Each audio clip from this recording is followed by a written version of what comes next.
Hello and welcome to Volusia Magazine. I'm Amber Osman. In this week's episode, local veterans are honored by Governor Scott.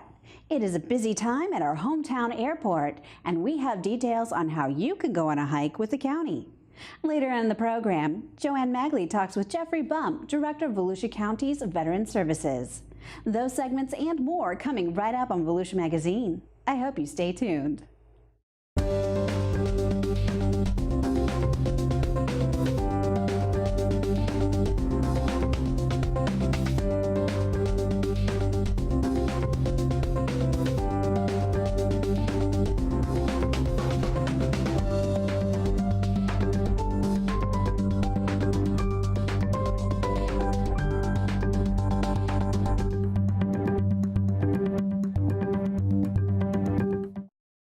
Have you thanked a veteran lately? Florida Governor Rick Scott recently honored more than 300 local veterans, thanking them for defending freedom around the world. We're working hard to give back to our selfless veterans who have given so much to our country. All the things we cherish every day, it's all because of our veterans. Florida is the most military and veteran-friendly state in the nation, and we have to take every opportunity to show how incredibly thankful we are to our veterans and our military members. Well, I think it's very nice, because it's something that can't take away from you, but it's nice to be recognized because, we left home. I was 17, I didn't care about, I left home or not at that time, but everyone has a job to do, and they did it, and they did a good job. I'm very proud to be part of it, but there's a tremendous amount to learn in the service, and I honestly think it'd do everyone a world of good to serve a term. The veterans representing every war since World War II turned out for the ceremony at the National Guard Armory in DeLand, where they received the Governor's Veterans Service Medal. The award honors current and honorably discharged members of the U.S. military, Coast Guard, U.S. Reserves, and National Guard. Florida has 1.5 million living veterans, and more than 70,000 of them live here in Volusia County. Well, I think it is important. It's a good lesson to our future generations, so they can see that once you serve in the military, in many cases they've gone on to very fine careers. They've learned a lot of good things. They learned certainly respect for their fellow man, and it's good to recognize the men who give up, men and women, who give up a couple of years of their life, and often they give up their lives to serve their country. And we're all proud that we've served our country and stood up when called on, and I'm glad I did. I wouldn't want to do it again, but like most other young men of the time, it was a thing to do, and I was proud to serve. I can tell you there is no better honor than thanking veterans for what you do, because if people didn't put on this uniform, we would not have all the freedoms we cherish each and every day in this state, in this country. Thank you for doing this. Volusia County's Veterans Services Division prepares claims and secures benefits for veterans and their dependents. Advisors can help with a variety of issues, including disability compensation, pensions, vocational rehabilitation, life insurance, burial claims, dependency and indemnity, widow's death pension, and survivor benefits. Volusia County has Veterans Services offices in DeLand, Daytona Beach, New Smyrna Beach, and Orange City. For more information, visit volusia.org/veterans. Between construction projects and passengers, the Daytona Beach International Airport has been busy in 2018. Passenger traffic at Daytona Beach International Airport, or DAB, increased 9.1% for April in comparison with the same month last year. During the month, 67,182 passengers flew in or out of the county-operated airport, compared to 61,606 passengers last April. For the 12 months ending April 30th, total passenger traffic at DAB increased 4%, with 730,341 passengers traveling through the facility this year, compared to 702,145 passengers last year. The month of April was right in line with what I thought. It was actually a little bit above, and that was really because of the additional air service that Delta added in the month of March and part of April, and also their load factors being up. So not only did they increase service, but also the load factors. It's a positive indicator for things to come in the summer months and also heading into 2019. I think it's pretty much right in line where I thought it would be, or a little bit better. As the supply has increased, the capacity or the number of seats, the demand is actually outperforming that supply increase, which is really positive for growth in the future. Additionally, work on a 2-year project to rehabilitate several taxiways kicked off in April. The $35 million project involves the rehabilitation of asphalt pavements on Taxiway November, the primary air carrier taxiway, and portions of taxiways Alpha and Papa. The longest air carrier runway, 7L25R, will be closed from May 31st through June 17th to accommodate construction near the runway. Airport neighbors may notice changes in flight patterns and an increase in north-south flight traffic throughout this period. While there will be several multi-day runway closures throughout the first year of construction, airline operations should not be impacted. It's not going to affect any kind of commercial air service because even though we're closing down our larger runway, we still have, I guess you could consider, a medium-sized runway that is long enough to handle all the other commercial flights, shift the traffic over there, so there won't be any impact to commercial air service. The FAA is funding 90% of the project, with the airport and Florida Department of Transportation splitting the remaining 10%.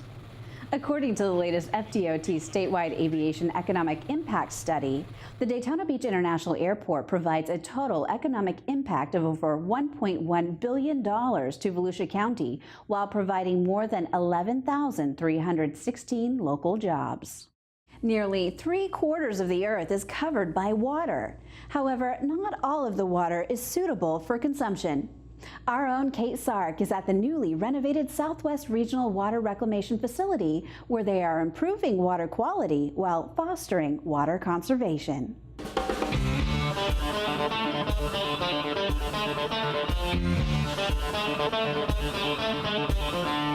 These tanks hold 4.5 million gallons of reclaimed water. How do you turn wastewater into reclaimed water? Let's find out.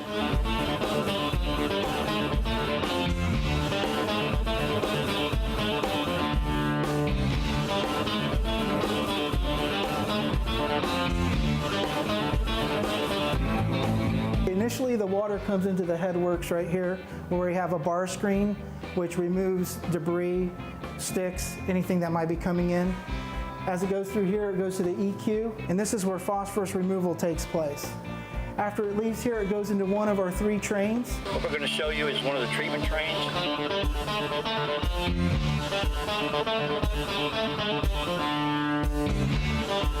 So where we're at now is basically where all the magic happens. And this particular system is called the Barden pump system. It's basically designed for advanced nutrient removal. And it does that by manipulating anoxic zones and aeration zones. Which an anoxic zone is a zone that has little to no oxygen at all. And then you see these zones here with the bubbles, that's where you have air. And what that does is it manipulates a bacteria called a nitrofer, and it forces it to do its conversion and strip the nutrients out. And you do this by bouncing it back and forth between the multiple zones that we have here. So the phosphorus needs to be removed and the nitrate needs to be removed so the receiving waters do not have algae blooms and so forth. The nitrate and the phosphorus, as it goes back into the land, it goes back into the aquifer and can cause algae blooms in receiving waters, which are your springs, your rivers, and so forth. It is naturally removed by the microorganisms throughout the plant as it goes through the process. The process, it's actually advanced because we're able to reduce it to such a small number of nitrates and phosphorus. Other places have higher counts. So the older plant, our nitrate was around a 12 TN. And on the new plant, we have added some structures and some new processes that allow us to remove phosphorus and remove the nitrate to less than 3.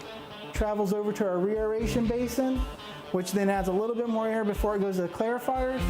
Then it reaches our clarifiers where it separates the solids from the clean liquid. The water coming through from the start of the process to the end of the process is approximately 1 day coming through here. Now we hold the microorganisms in in the plant for 7 to 8 days. The clean liquid continues and goes over to our filters and then to our contact chamber where we add chlorine for disinfection. And over here is where you see the results.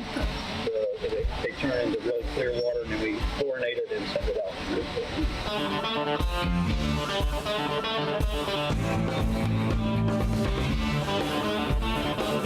So after it comes through our contact chamber, it then becomes reuse water, which we'll either send to our tank if we have room, or to our ponds on site or off site if we do not have room. And from there it can be pumped to the distribution zone for irrigation. This is our influent here. This is what comes into the plant. This is what the plugs are processing the water. This is what's happening in our clarifier where the solids will settle.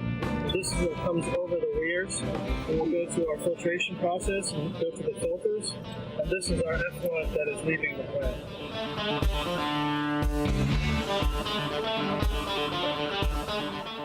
Currently, the reclaimed water is used for residential irrigation, and it can also go to ponds that we have on site. By using the reuse water for irrigation, we're saving drinking water for the future.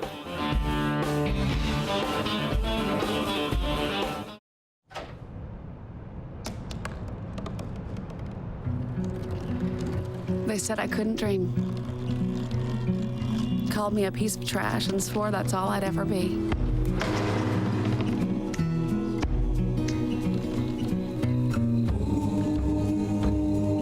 Said a bottle couldn't see the ocean.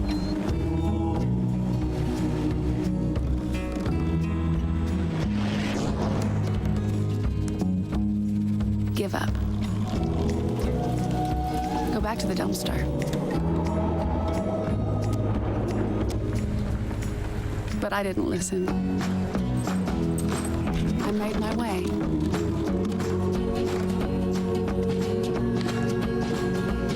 And now, I am what I've always wanted to be.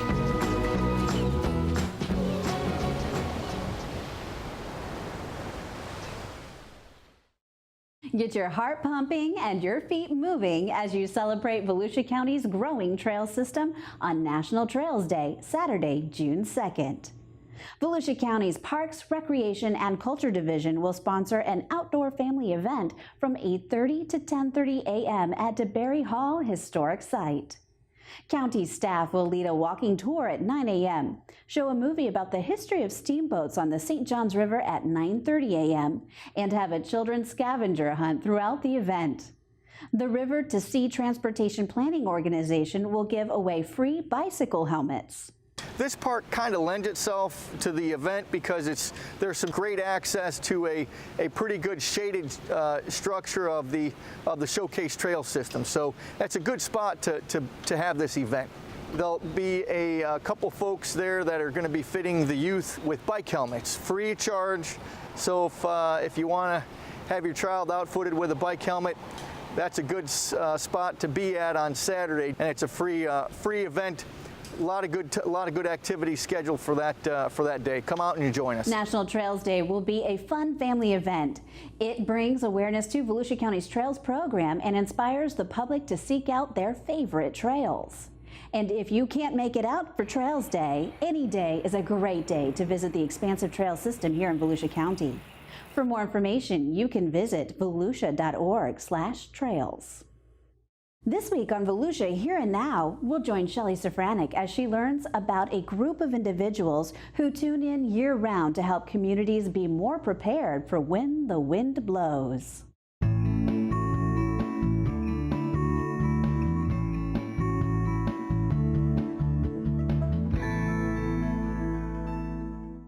Do you know what KV4EOC stands for? I didn't know, but this call sign and this radio may be the best hope you have for getting the word out during an emergency. KV4EOC is anyone on frequency? In today's technology-driven environment, you may be surprised that a primary communication tool used by emergency responders and relief organizations after a disaster is not a cell phone, it's a radio. Amateur radio operators have been providing vital communication during natural disasters such as floods, hurricanes, and earthquakes since 1910. Amateur radio is so important because everybody relies on cell phones The trunking system in the county, they all rely on that. And they will fail at some point. You can take Puerto Rico, for example, or the wildfires in California. When they go down, amateur radio is there to take over if need be. In Volusia County, Carl and his fellow amateur radio operators provide communication support to the emergency public shelters that are open during a disaster such as a hurricane. And when the wind blows out the power, it's this radio communication that relays vital information to the county's Emergency Operations Center, helping to ensure people are safe and have the provisions they need while power is being restored. Without amateur radio, the Operations Center would not have known what happened to that shelter and what they needed to get back up online. So after the hurricane passed, they were able to get out there and get everything working again. Now, Carl and other amateur radio operators in Volusia County are part of an overall nationwide group, the American Radio Relay League. And a week after Hurricane Maria ravaged Puerto Rico, this group sprang into action following a request by the American Red Cross for 50 amateur radio operators to help with the recovery communications. 22 volunteers were selected, and these responders geared up and deployed to provide assistance across the island. Recently, Carl and other amateur radio operators attended a presentation to learn how these efforts went in Puerto Rico. For approximately 80 years, there's been a memorandum of understanding between the American Radio Relay League and the Red Cross for mutual support. But this was the first time in history that the Red Cross actually activated a request for amateur radio operators on this scale for a disaster like this happened with Maria. The initial mission was to do the safe and well, and we ended up not fulfilling much of that mission because when we arrived, frankly, people weren't safe and well. And they realized they needed tactical communications where we could make requests for supplies, medical equipment. So when we deployed all of our operators around the island, many of the requests might be ranging from water supplies to giving communication status reports. They even assisted with the Guajataca Dam that started to breach, and our operator was there and even did some air traffic control for the helicopters coming in to do the repairs. There are at least 2 instances where amateur radio operators were able to make the calls for medical transport.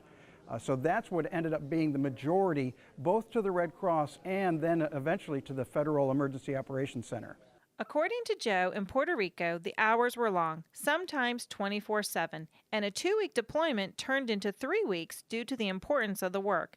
It made a difference, though, and for Joe, it was rewarding and a memory of a lifetime. Experiences in Puerto Rico also provide fellow amateur radio operators with a lot of good lessons learned, which continues to help radio communication efforts following a disaster evolve. According to experts, the old concern with how many messages did we deliver has been replaced with how quickly did we adapt to meet the communication needs, which, as in the case of the Puerto Rico response, required out-of-the-box thinking and stamina. This dedication to continuing to involve radio communications is critical for this dedicated group known for their love of tinkering and desire to help communities affected by a disaster. I like the idea to be able to communicate and also tinker, like you say, because it's a lot of people picture amateur radio as basically tinkers. A lot of new ideas for radio has come out of amateur radio because we're experimenters. Most amateur radio operators are experimenters. And then the public service idea came out of it, and I heard about that, and I loved it. I came to a meeting here in Volusia County, probably I think about 2001, and loved it. It was a great group of guys. They understood what I liked, and helping the community. I've always liked that. KG4HBN is their own frequency. To learn more about the Emergency Services Amateur Radio Program in Volusia County, visit www.volusiaaries.org. And who knows, your call sign may be the next one we hear over the radio when the wind blows. For Volusia Here and Now, I'm Shelley Safranek. Let's join Community Information Director Joanne Magley in the studio with her guest, Jeffery Bumb, Director of Volusia County's Veterans Services. Thanks, Amber. The county's Veterans Services Division assists all former and present members of the armed forces and their dependents with services they are entitled to under federal, state laws, and county regulations. So joining me in the studio today is Jeff Bumb with the county's Veterans Services Division. Hi, Jeff. Well, good morning. How are you? Good. It's always good to have you here. Thank you. So talk about the services that your division provides to our veterans, and talk about the number of veterans that you serve, like on a yearly basis. Well, our office, by and large, does everything military related. We can take care of everything from military retirement issues to widows and dependents benefits. But our bread and butter really is the compensation and pension claims that are done through the VA. We help people navigate that process, as well as home loans and education benefits and the other things that the VA do. But by and large, really, compensation as pension is what we do most of. And we probably saw almost 9,000 clients last year in all 4 offices. I'm sure with the population, as people move into the county, your clients probably just increase as the population increases as well. Absolutely. We have about 70,000 veterans in our county, which is about 13% of the population. And yes, the numbers have risen dramatically over the years. So what about health issues? What are those some issues that come into your office from your veterans, or is that included with the compensation issues? It's a little of both. There's a couple ways that we can affect people's health care. One, we can get them enrolled in VA health services. And a lot of times they're not immediately eligible for health services, so we may file a compensation claim to get them service connected for something so that they are eligible for those health services. I understand the VA is changing its long-established claims appeal process to be a little more friendly and to reduce wait times. So explain some of these changes that are taking place. One of the problems with the current appeals system is the amount of literal years that it takes to get through it. And the reason is, once you get an initial denial, even if on the next day you come up with some evidence that is just really convincing, you still have to wait a year or two for the next higher authority to review that piece of evidence. But now, they're going to allow you to stay at the lower level of appeal, let the same adjudicator look at that new evidence and maybe make a decision right there in-house. Conversely, if something is of such medical complexity, or if it's based on theories of law or entitlement, you can go straight to the Board of Veterans' Appeals, which is the highest level of appeal, and you can let a VA law judge look at that and weigh that evidence. So give us an example of something that might come in and get denied and then go through an appeal process. Let's say, for example, a person files for heart disease due to Agent Orange exposure. And the claim is denied because he doesn't have a clear diagnosis of heart disease, or the words used to describe the disease were not succinct.